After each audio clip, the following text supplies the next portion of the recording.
আমি আজকেই দেখছিলাম মোবাইলে ওই নেপালের প্রধানমন্ত্রীর একটা বক্তব্য, আমি মানি আমি, আমাকে কেউ টলাতে পারবে না, আমার জায়গায় আমার উপরে কেউ আঙুল তুলতে পারবে না, কেউ কিছু করতে পারবে না। মাল ন্যাজ গুটিয়ে পালিয়েছে হেলিকপ্টার নিয়ে, তার নাম আল্লাহ। হাসিনার মতো সরকার, রাজহাঁস রান্না হয়ে গেছে, গোটা ডাইনিং টেবিল খানায় ভর্তি। সেনাপ্রধান বললে ৪৫ মিনিট টাইম দিলাম, যা পারবে গুটি লাও, প্লেনে হেলিকপ্টারে চাপো, বেরিয়ে যাও, খানা খাবার সময় তোমার কাছে নেই, তুমি যা মাল আছে গুটুবার সময় যতটুকু পাবে ৪৫ মিনিট টাইম তোমার হাতে, বেরিয়ে চলে যেতে হয়েছে। বাশার আল আসাদ সিরিয়ার প্রেসিডেন্ট, দেশ ছেড়ে পালিয়েছে, রাশিয়ায় আশ্রয় নিয়েছে, শ্রীলঙ্কার রাজাকে দেশ ছেড়ে পালাতে হয়েছে, তার নাম আল্লাহ। কেউ যদি জালিম হয়, আল্লাহ তাআলা মজলুমের দোয়াকে কবুল করে নেয়।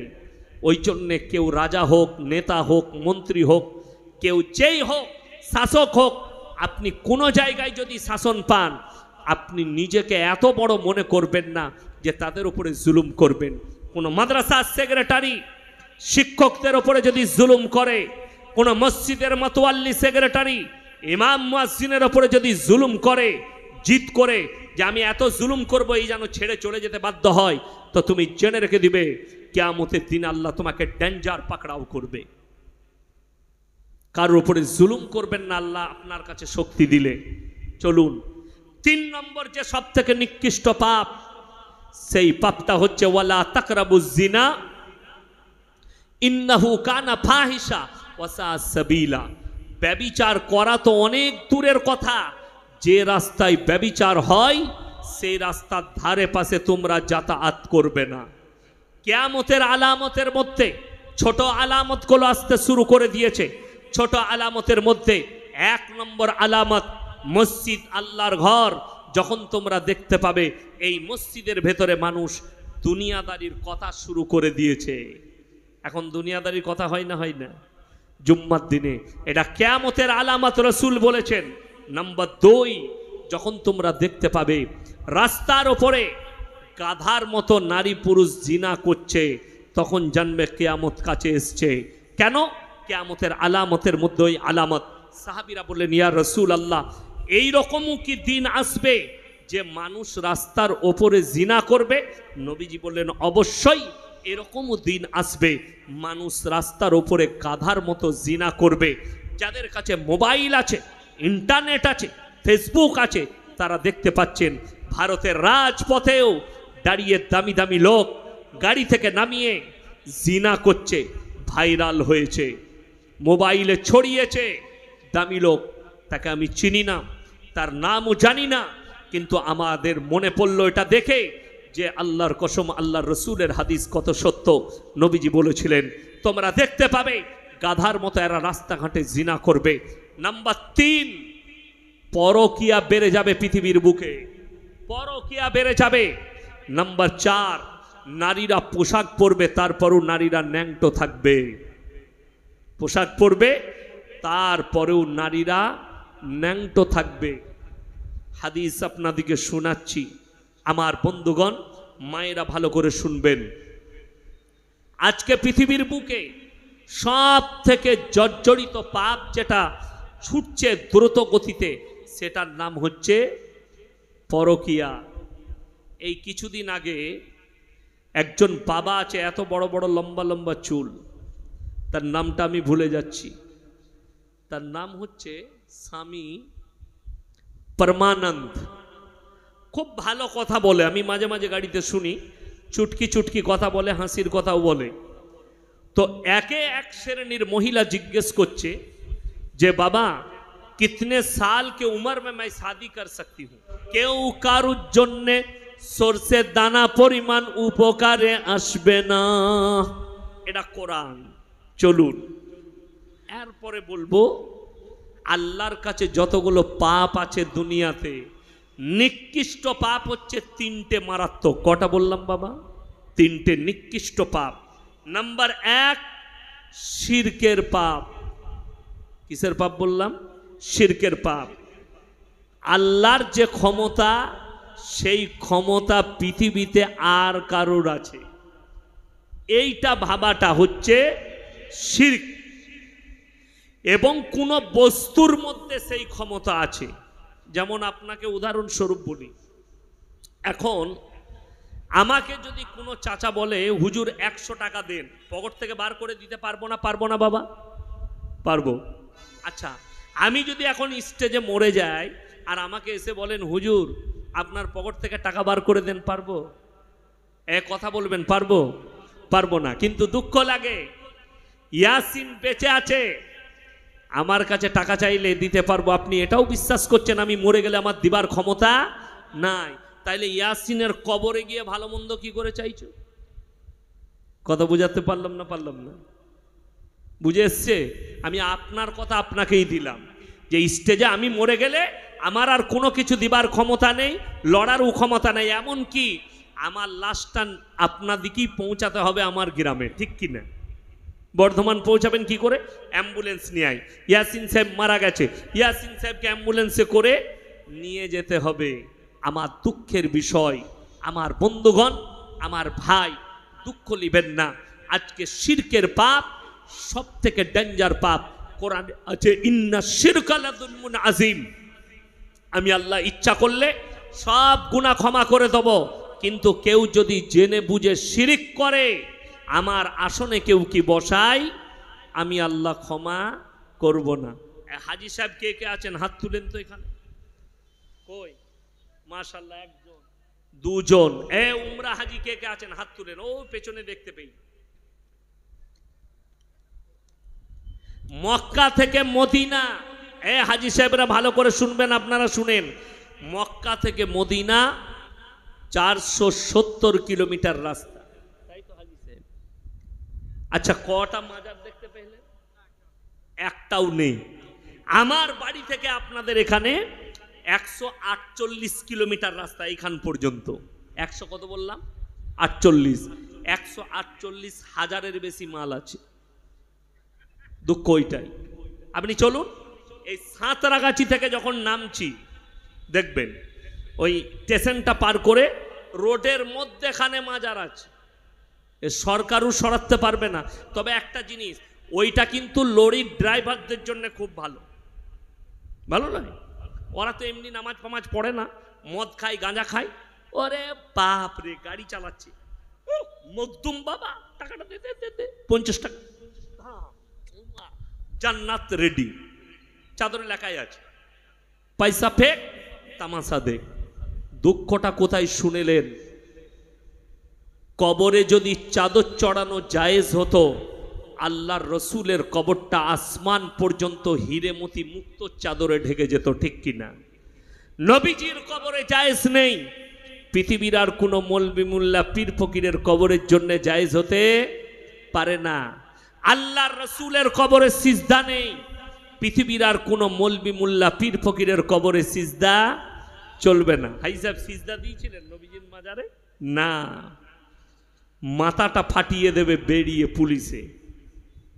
নাম্বার 3, আল্লাহর রসুলের কবরে ভালো মন্দ চাইতে পাবে না, পৃথিবীর আর কোনো মৌলবি মোল্লা পীর ফকিরের কবরে ভালো মন্দ চাওয়া যাবে না। চলুন দুঃখের সঙ্গে বলি, এই দেখবেন আমাদের হিন্দু ভাইদের একটা বড় উৎসব আছে, দুর্গা উৎসব, আছে না নাই? আশীর্বাদ দেব, দুর্গা উৎসব ভালোভাবে কাটুক। আমরা হিন্দু মুসলিম একসঙ্গে বাস করি, শান্তির সঙ্গে কাটুক। কিন্তু সেই মাটির মূর্তি তৈরি করে সেখানে উপাসনা করা ইসলামী বিধানে, কোরআনের বিধানে, আল্লাহর বিধানে এটাকে শিরিক বলা হয়েছে। চলুন একজন নবীর কথা শুনেলেন, তিনি হচ্ছেন হযরতে ইব্রাহিম আলাইহিস সালাতু ওয়াস সালাম। ওনার আব্বাজানের 3টে কাজ ছিল। কটা কাজ বললাম বাবা? 3টে। মূর্তি তৈরি করা, মূর্তি বিক্রি করা, তার উপাসনা করা। এই 3টে কাজ ইব্রাহিম নবীর আব্বাজানের ছিল। কোরআনে আছে ইব্রাহিম নবী দাওয়াত দিলেন নিজের আব্বাকে, কি বলে?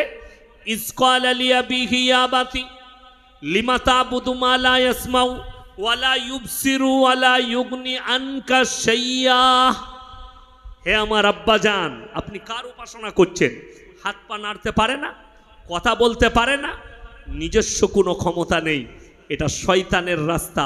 আমার আল্লাহকে বিশ্বাস করুন, আমাকে নবী হিসাবে বিশ্বাস করুন। তার আব্বাজান ইব্রাহিম নবীর আল্লাহকে মেনে নেয়নি। আমার বলার উদ্দেশ্য, গত বৎসরে আমি হুগলি ডিস্ট্রিক্টের তারকেশ্বর, বর্ধমানের শেষ, হুগলির শুরু, জায়গাটার নাম হচ্ছে 10 ঘোড়া। আমি জলসায় গেছি, তো এই রকম দামি প্যান্ডেল, প্যান্ডেলের পাশে একটা বিরাট গাছ, গাছের গোড়ায় মাটির ঘোড়া রাখা আছে, আগরবাতি মোমবাতি ইত্যাদি ইত্যাদি রাখা আছে, একটা ট্যানা ল্যাপনানো আছে।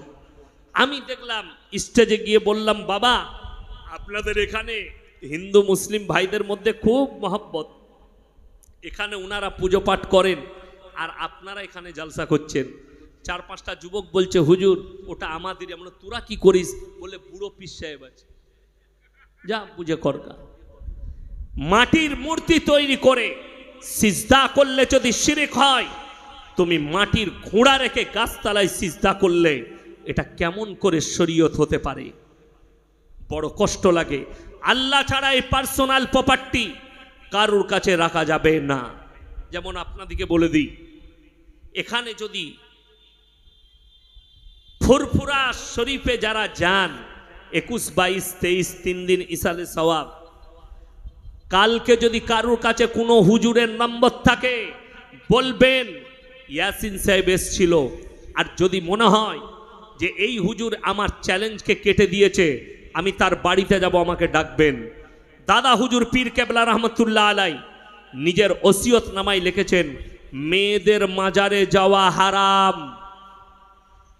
এটা দাদা হুজুরের ওসিয়ত নামায় লেখা আছে, ওই জন্য মেয়েরা যেতে পায় না। শুনেলেন, মেয়েদের মাজারে যাওয়া হারাম। শুধু এরা নয়, ইনি নয়, আরও একজন বড় মৌলবি আহমদ রাজা বেরেলভি, কিতাবের নাম ফতোয়ায়ে রিজবিয়া, খণ্ড নম্বর 24, পৃষ্ঠা নম্বর 497, সেখানে লিখেছেন মেয়েদের মাজারে যাওয়া তো দূরের কথা, নিয়ত করাটাও হারাম। কি করাটা বললাম? নিয়ত করাটাও হারাম। আগে চলুন, আচ্ছা বলুন, আপনাদের এখানে কোনো স্বামী মারা গেলে স্ত্রী কবরস্থানে যায়? বাপ মরে গেলে বিটি যেতে পায়? পাবে না আমাদের শরীয়তে। তাহলে ইয়াসিন মারা গেছে, আমার কবরে তোমার বউ কি করে যাবে? কথা বুঝাতে পারলাম? যদি নিজের স্বামীর কবরে না যেতে পাই, ইয়াসিন যত বড়ই পীর হয়ে যাক, আমার কবরে তোমার বউ কি করে যাবে? কবরস্থান পবিত্র জায়গা না অপবিত্র? পবিত্র জায়গা। তাহলে জেনে রেখে দেন, আজমিরের মাটিতে খাজা মঈনুদ্দিন চিশতি রহমাতুল্লাহ আলাই যেখানে শুয়ে আছেন, ওটা কবরস্থান না কবরস্থান নয়? কবরস্থান। ওটা পবিত্র জায়গা না অপবিত্র? দুঃখের বিষয়, আমি নাম করব না, কিছু কিছু ফিল্মের আর্টিস্ট, কিছু কিছু দামি লোক নিজের বউকে নিয়ে আশীর্বাদ নিতে আসে, বিয়ের পরে কোনো ফিল্মের প্রমোশন করতে সেখানে আশীর্বাদ নিতে যায়, তাদেরকে কেউ প্রশ্ন করে না। পাক পবিত্রতা জানেন কাকে বলে? ফরজ গোসল কাকে বলে জানেন? আপনি পবিত্র কিনা জানেন? অথচ তাকে প্রবেশ করতে দিচ্ছেন অপবিত্র অবস্থায়। অথচ ইসলামী শরীয়তে আছে অপবিত্র অবস্থায় কবরস্থানে তোমরা প্রবেশ করো না। কবরস্থান হচ্ছে পবিত্র জায়গা। আমাদের বাপদাদা ইমানদার মমিন ব্যক্তিরা সেখানে শুয়ে আছে। জোরে বলুন সুবহানাল্লাহ। আমার বলার উদ্দেশ্য একটাই, যেমন অনেক ব্যক্তি, আজকে আমাদের সমাজ শেষ হয়েছে, ভারতের সব থেকে উঁচু পদটা কার? কে বললে? না, আমাদের ভারতে উঁচু পদ রাষ্ট্রপতির নয়, প্রধানমন্ত্রীর নয়, কোনো মুখ্যমন্ত্রী নয়, সব থেকে উঁচু পদ হচ্ছে বাবাদের, যাদের পায়ে এরা মাথা ঠুকে। আমাদের দেশটায় দুজনের যদি লাগাম লাগানো হয়, এক মুসলমানদের বাবা আর এক আমার অমুসলিম ভাইদের বাবা, এদের লাগাম লাগাও, দেশে শান্তি চলে আসবে। বড় কষ্ট লাগে, আমি কেউ নাম করে বলিনি, দুঃখটা বলে দিই। কোথায় ছেলে হচ্ছে না? মুসলমান ছেলে নেবে কোথায়? ভণ্ড বাবার কাছে ছেলে নিতে গেছে, সে বলছে আমার তাবিজে বেটা ছেলে হয়, খোঁজ নিয়ে দেখুন হারাম করে একটা বেটা নাই। এই আমাদের তাবিজে বেটা ছেলে হলে, তাবিজে বেটা ছেলে হলে পঞ্চায়েতগুলো কাদের দখলে হতো? হুজুরদের দখলে।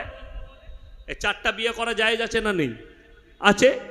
আমরা 4টা বউ রাখতাম, 10 বছরের 4 10-এ 40টা বেটা। লাঠির জোর কার? 40টা মানেই লাঠির জোর গ্রামে আমার, পঞ্চায়েত আমার দখলে, কত বললেই মার খাবি। ওগুলো তো আমাদের দখলে হতো। আমি ইয়াসিন, আমার 2টো বিটি হয়েছে, আবার জানি না আল্লাহ কি দেবে তা ঠিক নেই, আল্লাহর ইচ্ছা। আর আপনি বলছেন না না, কলকাতায় এমন এমন জ্যোতিষী বেরিয়েছে। আমি এক মালকে ফোন করলাম, মুসলিম জ্যোতিষী।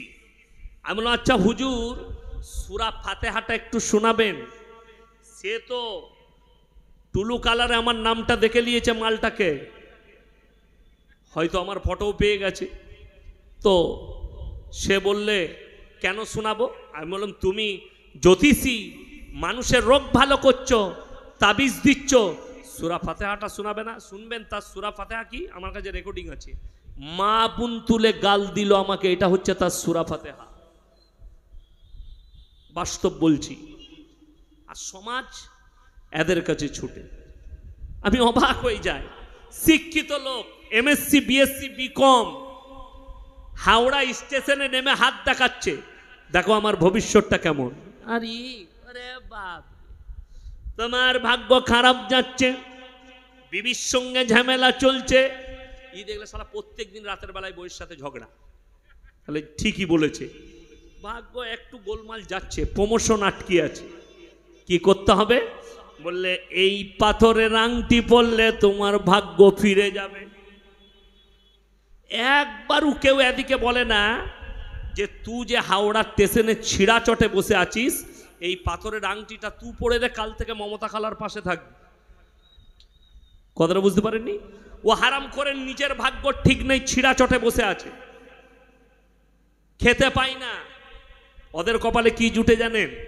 আরে আমি এসে কি খেয়েছি বলবো না, পরোটা ছিল ইত্যাদি ইত্যাদি। কি বুঝলেন? আপনি যদি রাতের বেলায় গিয়ে বিবিকে বলেন জলসা শুনে এসছি, বেশ ভালো লাগছে না, 2টো গরম গরম গাওয়া ঘিয়ের পরোটা করো তো, সুন্দর পরোটা করে দিবে। আর ওই তাবিজওয়ালা মালকটা হাওড়া স্টেশনে বসে থাকে, হাওড়ার পাড়ে বসে থাকে, বাস স্ট্যান্ডে বসে থাকে। এদের কপালে কি জুটে জানেন? কি? ওই যে রাজুদার 3টে পরোটা, আনলিমিটেড তরকারি, একটা পেঁয়াজ, একটা কাঁচা লঙ্কা, এইটা খেতে পায় ওরা। আর আপনার ভাগ্য পরিবর্তন করবে? আল্লাহর কসম করে বলে যাচ্ছি, যারা জ্যোতিষীকে হাত দেখাবে ভাগ্যের জন্যে, সঙ্গে সঙ্গে তারা বেঈমান হয়ে যাবে, কাফের হয়ে যাবে। কালমা পড়ে মুসলমান হতে হবে, তাদেরকে ঈমান আনতে হবে। কেউ হাত দেখাবেন না। ভবিষ্যতের মালিক কে? সবকিছু কে জানেন? আল্লাহ। কোরআনে আছে সূরা আল ইমরান প্রথম পৃষ্ঠা, ইন্নাল্লাহা লা ইয়াখফা আলাইহি শাইউন ফিল আরদি ওয়ালা ফিস সামা। আসমান আর জমিনের মধ্যে যা কিছু আছে, কোন জিনিসটা আমার আল্লাহর কাছে গোপন নেই। আমি আল্লাহ সব জানি। জোরে বলুন সুবহানাল্লাহ। কেউ যদি বলে আমার পানি পড়ায় ছেলে হয়, আমার তাবিজে ছেলে হয়, তার কানটা মুচুড়ে দেখান। সূরা আল ইমরান প্রথম পৃষ্ঠায় আছে, ওয়াল্লাযী ইউসাউবিরুকুম ফিল আরহামি কাইফা ইয়াশা লা ইলাহা ইল্লা হুয়াল আজিজুল হাকিম।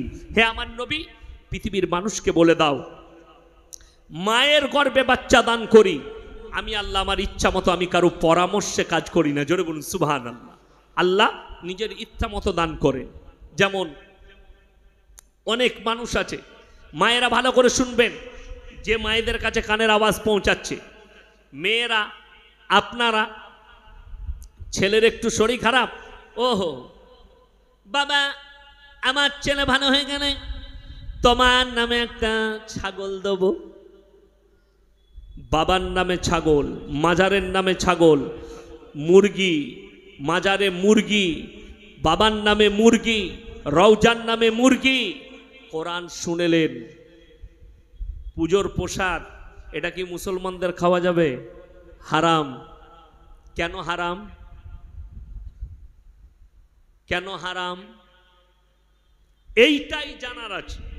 আমার খুব মনে পড়ে, আমি তখন তালবিল ইলম, আমার আব্বাজি মোল্লা শওকত আলী মাজাহিরি, ওনার সাথে আমি এক জায়গায় জলসায় গিয়েছিলাম, বর্ধমান জেলায় রামদাসপুর বলে নাম।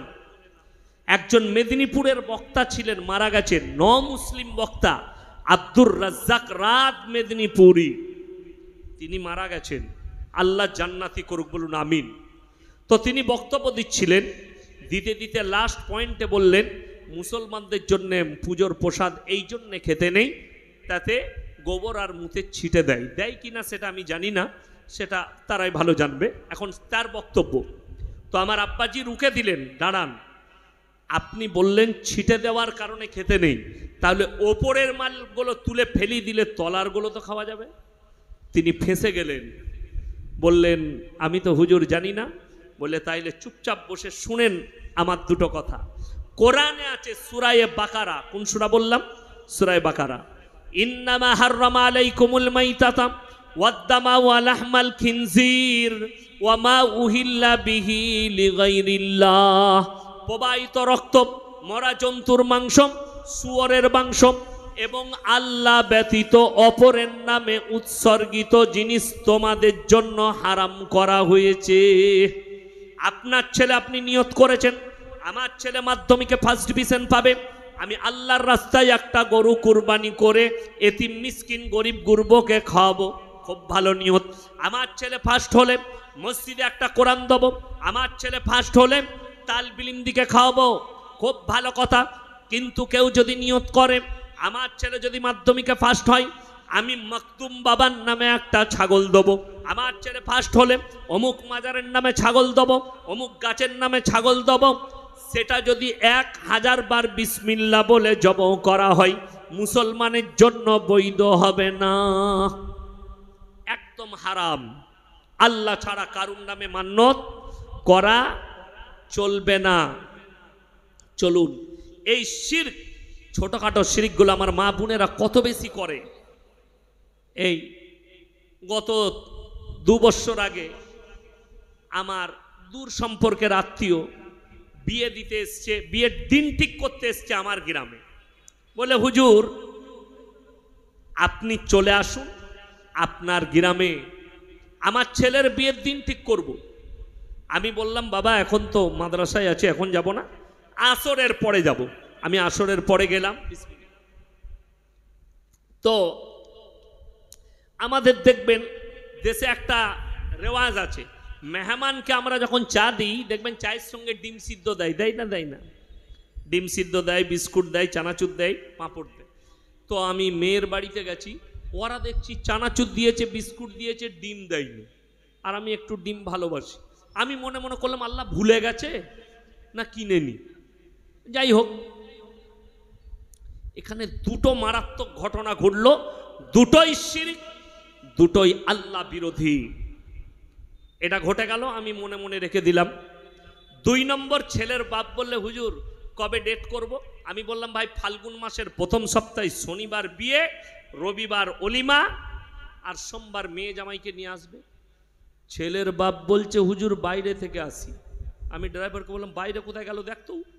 ও তো বাইরে গিয়ে বড় মুফতি সাহেবকে ফোন লাগিয়েছে। বড় মুফতি সাহেবকে, ওর বউ, ওর থেকে বড় মুফতি কেউ আছে ঘরে? সমাজে ওর থেকে বড় মুফতি কেউ নেই।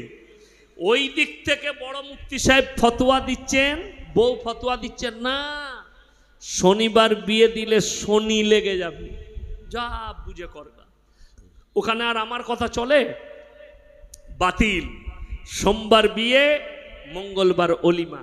আমি মাগরিবের নামাজে দোয়া করলাম, আল্লাহ তুমি এই বিয়েটা ভেঙে দাও যদি তুমি আমাকে ভালোবাসো।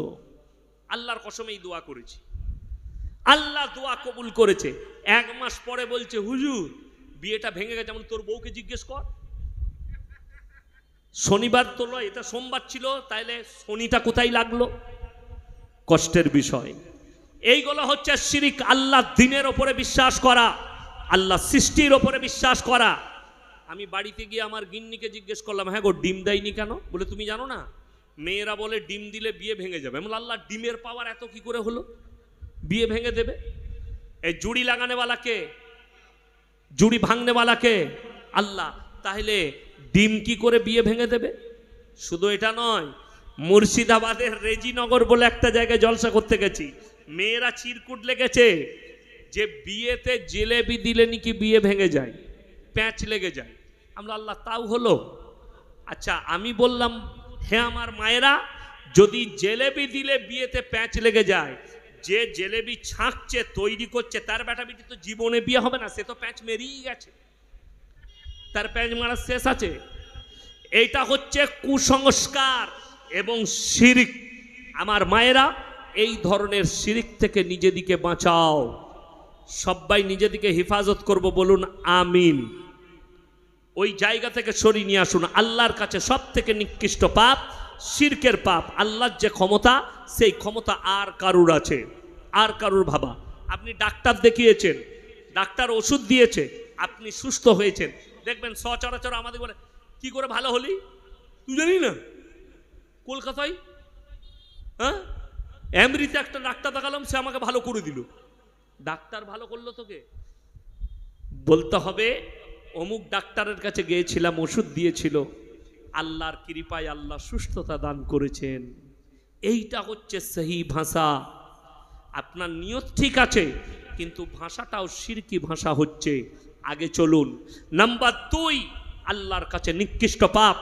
যারা আমার যুবক আছেন, যারা যুবতী আছেন শুনবেন, যাদের বিয়ে হয়েছে, যাদের বাচ্চা হয়েছে, যাদের বাচ্চা হবে, তারা ভালো করে শুনবেন। ওয়ালা তাকতুলু আওলাদাকুম খাশিয়াতা ইমলাক নাহনু নারযুকুহুম ওয়া ইয়াহুম। হে আমার নবী বলে দাও, দরিদ্রতার ভয়ে তোমরা তোমাদের আওলাদকে কতল করো না। সকলে বলুন রুজির মালিক কে? রুজির মালিক হচ্ছেন একমাত্র আল্লাহ রব্বুল আলামিন। তো রুজির মালিক যদি আল্লাহ হয়, তাহলে আপনি কেন আল্লাহর কুদরতের উপরে কুদরতি করতে যাচ্ছেন? বুঝতে পারেননি আমার কথাটা? ইহুদি নাসারাদের একটা বহুত বড় প্রচার, যেটা পৃথিবীর বুকে প্রধান